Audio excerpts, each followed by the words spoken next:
What's up, everybody? Ako ngay, tapingi ako vai su. Vai. Pingi ako klasi. Para ako vai su, ko whakaikain lea. Kamala ia le. Kapua ia whengar vai su. Let's see if I go friendly reminder when you come to Samoa. You gotta stay hydrated. Stay hydrated. Because it's not the sun, it's the humidity that's killing us. But yeah, stay hydrated, my people. Yeah, ako malau leo wa uma la sikilo already kako malala. Ora vai sua ia sa mo le sisi FI. Pau ale le FI vai su sa mo le. Malau. Ya, le roka mare no ia makan kuka ia wala. Yeah, that's the thing I was tripping on.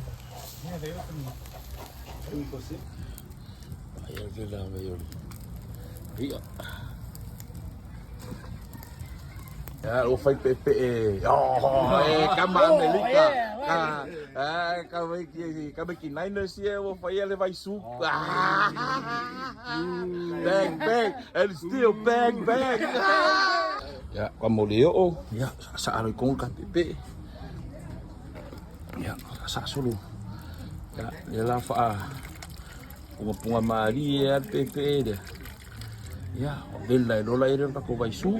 Ia wala. Vai su po. Vai su.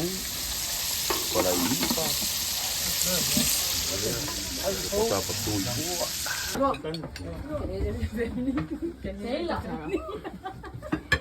Ya, umalo nga kukaya. Ay, dole ay nga sa kama kukay kuku. Fai